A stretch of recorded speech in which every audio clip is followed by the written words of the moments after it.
So the book of Acts gives us the model for reaching the ends of the earth. So I'm in Burma right now. The island of Bali is absolutely spectacular. We are in Cambodia here. This is a beautiful family that lives in a village that we've done distributions with. In the Great Commission, let's remember Jesus said, go and make disciples of all nations. And for us at World Mission, it's really important that the Word of God be a part of that. I mean, how can you really become a disciple if you don't have access to the Word of God? We are in Kor, the middle of Rendili land, and all these brothers are Rendili pastors. So are you guys happy about these units? Yes. All right. Cambodia is an amazing country. It's surrounded by Laos, Vietnam, and Thailand, and the 16 million people that live here, they say about 85% are Buddhists, and many of them have never heard the gospel for the first time.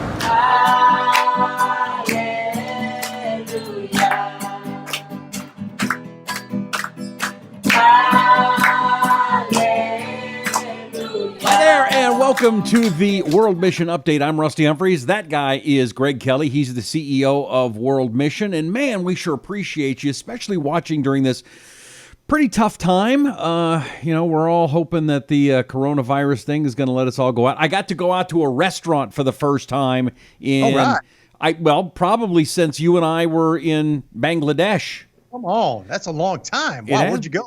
I went to, is it 52 Seasons or something? They started opening up restaurants here in Arizona yesterday. So how about there in Michigan? Anything? No, not so much. No. Not so much. Not so We've much. got a little more lockdown going, but that's okay. Actually, the Home Depots are open and some of the places where you can do some landscaping. So the Home Depots weren't open the whole time? No, For you? no, Oh. no, they were not. They were not. There was a time there where you couldn't get into anywhere. So now we can, and just wear our masks and social distancing, and but it's signs are coming that things will be opening up by the end of the month. So we're excited about that. That's good. So back to our trip, which is, we have done a lot of shows on this trip, and it's because it's been well worth it. And we really want to have people to see what's going on out there in the world. And you went to Nepal, and we're going to get into that in a second. But before we do, there's some real need going on around the world that you at World Mission are really focusing on right now, especially during this crisis, right?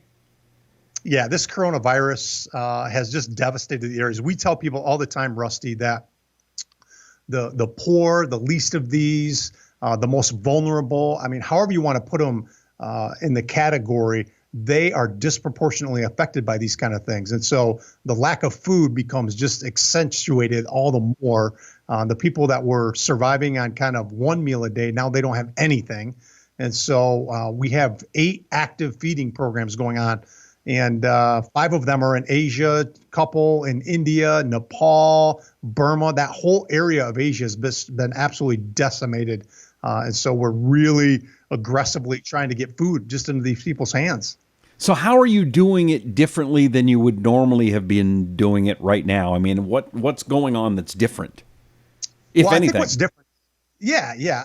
So normally what happens, we have an active disaster response. That's one of our strategies as an organization from a humanitarian standpoint. So we'll do medical, we'll do clean water projects, like we did the water filters in Bangladesh, and then we'll also drill wells. And then the third category of humanitarian outreach is disaster response.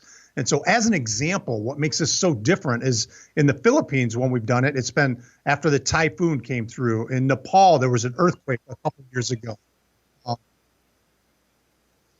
And so the earthquake in Nepal is another example. And so when that happens, it's concentrated. The areas, the population centers that are impacted by these disasters are limited by the disaster itself, which is horrible if you happen to be in that zone. But what makes this so different is it's so widespread.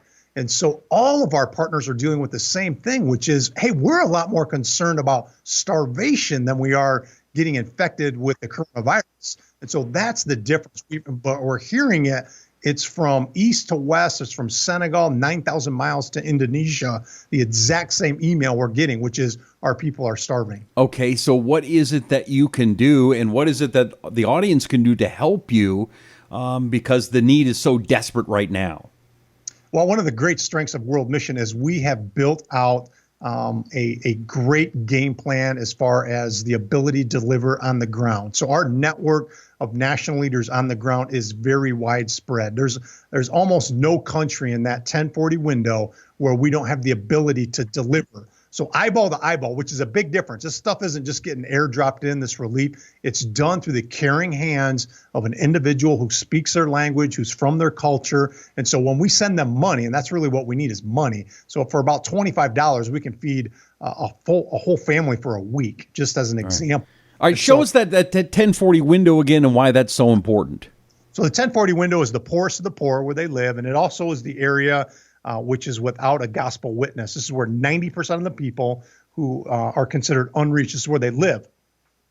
So we're going to start over here in West Africa, which is way over here, and it's 10 degrees north of the equator and then 40 degrees north of the equator. So it makes a box starting in West Africa and coming all the way across through the Middle East, through Southeast Asia, all the way to the Far East. That part of the world, which we have kind of highlighted here, it's sort of shadowed in. That's where World Missions Network is at. That's where our national leaders live, and that's where all of our ministry takes place. And that's where, this COVID has been just decimating these communities, because it's not only places where the gospel's not been, Rusty, but it's where the poorest of the poor live. It's where people without education live. It is from a standpoint of human needs issues, this is ground zero in the global community. Are you finding a country over the others that is having the most difficult of time?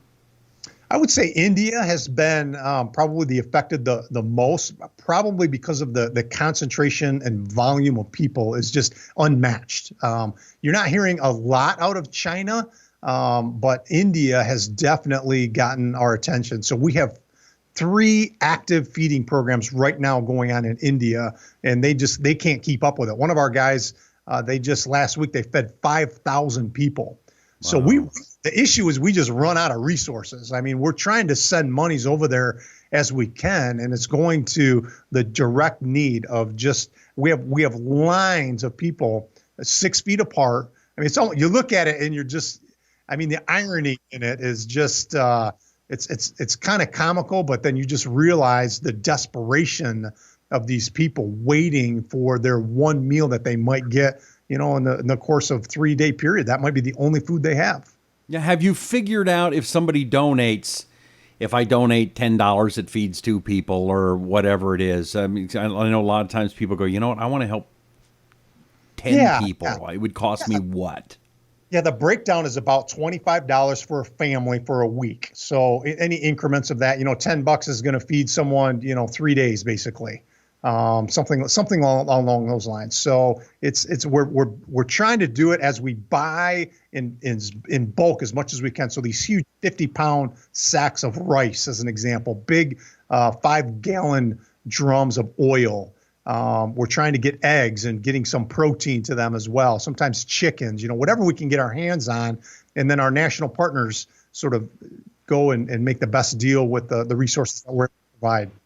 All right. So that's going on right now. The way to help is go to worldmission.cc, worldmission.cc. We'll remind you of this at the end of the show too, but go to worldmission.cc. All right. Let's get to Nepal.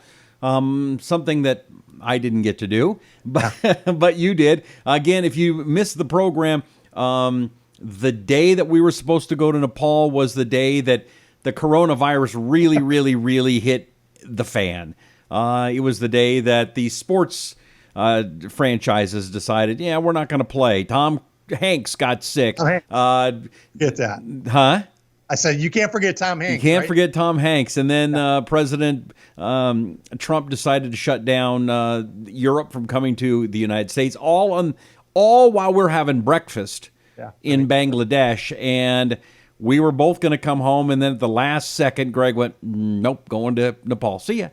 And so you did. And so how was that trip? I took all of my currency that I had from Bangladesh, and I gave it to you. You remember that part too? I do. Thank you. Oh, right. So don't feel too bad for Rusty. $7 is $7, man. I tell you what. Yeah. You got everything. So you got to Nepal, and tell me a little bit about the trip. Yeah, the reason we went there was that was our summit. So we do a summit meeting at World Mission where our model is totally based on our national leaders. So we've got 30 of these amazing world-class leaders from Senegal, all throughout North Africa, West Africa, Middle East, and Asia. And they're broken up. About half of them are representing the continent of Africa, and then the other half are Asia. And so every other year we're doing a summit for Asia, and the opposite year is Africa. So this was our Asia year. We kind of did a mini summit. Because of the majority of our activity is in North India and then in Nepal, we had all 5 of our India leaders together, Rusty, and we did this summit. But we took them, we did kind of a sort of a camping experience, give them a bucket list to get them out of their own sort of area of ministry. All right. While you're talking, I'm going to put some of these guys up there. I've got a picture of you with the whole team there, and you got the Himalayas in the background. Oh man, I have to say, of all the summits we've done, and we've done a lot of them, this was the best backdrop that we've ever had as we're looking at the Annapurna Range there in the Himalayan Mountains. But these guys had never seen snow before. So that the first night we got up there in the mountains, there was this huge snowstorm. And so we're going through, in fact, part of the trail we were supposed to go on was totally shut off because there was so much snow. Wow. And so we went up one way and then we kind of came back down the same way because the other side was basically shut down. But the guys seeing snow for the first time, and we were just able to, we got out the maps of India, and we had when the takeaway, Rusty, I'm so excited because through our group of 5 leaders, we are targeting in the next 5 years the 100 largest unreached people groups in the entire country of India. So it was really exciting, just the vision that came out of that. They were encouraged. We did a little teaching, had some fellowship, but definitely in the back of everybody's mind was this COVID, because they didn't know if they were going to be able to get back into India as they were in Nepal. So it was pretty crazy. So there's a picture here of you and a guy in a green jacket, and he's got a walking stick, and he's one of the guys that's never seen snow. Exactly. First time he had ever seen snow in his life. And I might add that, you and I were talking the weeks leading up to this trip about the physical endurance that was going to be required. And yes. a couple of the guys couldn't. The last day, as we got to the top of the mountains, there was another, probably the most intense incline to get to the summit of the top of the mountain, if you will. And a couple of the guys just couldn't make it. I mean, when you're from a low altitude, you just can't simulate this intense, response that your body's having. And the altitude, you're at well over, 12,000 feet up there. And they just went about halfway, and they're like, this is as far as our bodies are going to allow us. So they had to head back down to our lodge that we were staying at. But it was a great experience for them. Oh, we have a picture of the lodge. Where is it? There we go. This is you hanging out in the lodge with the mountains and the snow. And Yep. Those were the meetings. So again, we're giving these guys a bucket. It's kind of no different than for some of our listeners here, the Great Commission World Mission Update. We talk about getting away, and when you're leaders, you take people maybe into the countryside, maybe up in the mountains, maybe out on camping, and you kind of get them out of their element a little bit in a place where they can really just kind of enjoy nature. But also it creates a really great environment to have discussions, deep discussions, talk about vision. And that's what we try and do at our summits. But for these guys to see the mountains like that, what's interesting, Rusty, is that we've heard that the distance that you can see the Himalayan mountains from now in northern India, they never could see them because of the smog. But now because of the shutdown, they actually can see the Himalayan mountains from northern India. So it's the first time they've ever been able to see them from India because of the smog? Because of the smog. There was a day where it cleared up. Of course, it takes days for it to, clear out a little bit. And this was just a few weeks ago. They were showing photos of that. And the people were like, what is that? We've been living here for, 30 years, and we've never seen those mountains there. But as the smog cleared out, now they can see the Himalayan Mountains. It's magic. It's magic. We've got a video here of some, I guess you're doing treasures in Nepal. Is that right? So this is in someone's hut, and this is what a typical treasure distribution would look like in a rural village in the mountains.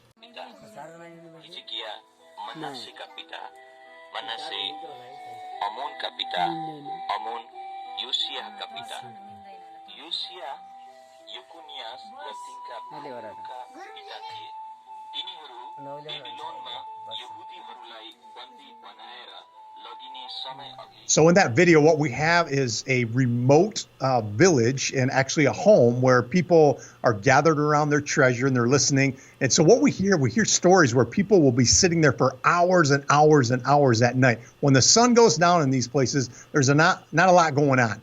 And especially here that's cold, so they have to be inside their little huts. And you see a whole family just sitting there listening to the word of God. Wow. And they will absorb that. And then one of our leaders will come through maybe a few days later and talk to them. And a lot of times, Rusty, what's super exciting is that churches spawn out of these sort of these listening groups. So it's amazing what God does through that little thing. Absolutely. We have another video here. What is this that we're about to see? What is this that we're about to see? This is... You got some kids or something, it looks like. And it looks like they're in almost a garbage dump. Yeah, so this is from our India guys. So the guys that were at the summit, they shared this. They said, this is what God is doing through the generous support of individuals who are helping us do a feeding program. So you can see the lines of people who are gathered together and getting their meal that was provided by World Mission. All right. Hey, World Mission, thank you so much. This is Reverend Sanjay Kumar Mahananda, and these people really need your help.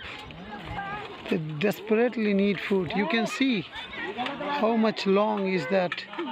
Oh my goodness. Hey, Greg Kelley, sir.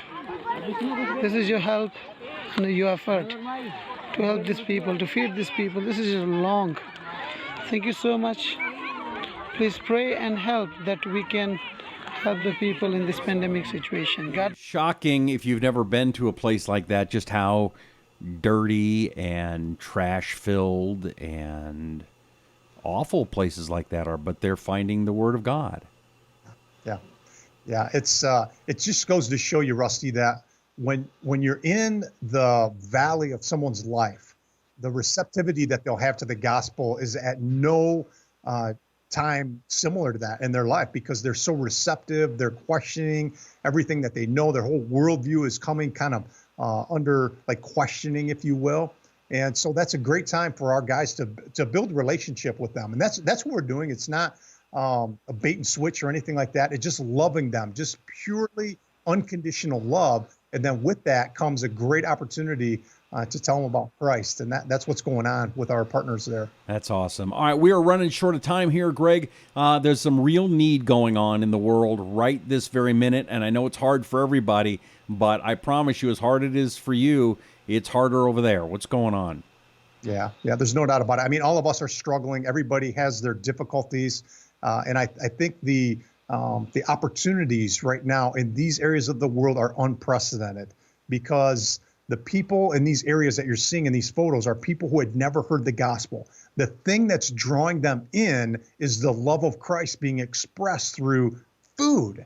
And so in the simplest way, we cost us $1, cost us $2 to help this person have rice or help their family have rice. And then in exchange for that comes this beautiful thing called an open heart.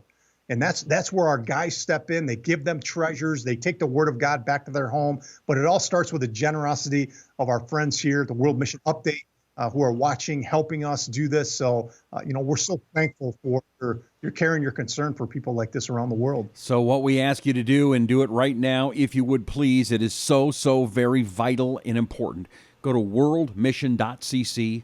worldmission.cc, see all the things that Greg and his wonderful team are doing, but most importantly, please, I implore you to please donate a few dollars to help feed these people around the world and help feed them the word of God. Greg, you have the last word. Yeah, I think that Rusty nailed it right there. We're feeding them physical food, but at the end of the day, they're getting the word of life. And that's the most important thing we could deposit into these lives. And again, keep in mind, these are people, not only today, they don't have access to physical food. They don't have access to spiritual food. We're bringing both of them, and it's because of you. So thank you so much. Thank you so much. Please go to worldmission.cc, worldmission.cc. I'm Rusty Humphries. He's Greg Kelley. Thank you so much. We'll see you next week right here on the World Mission Update.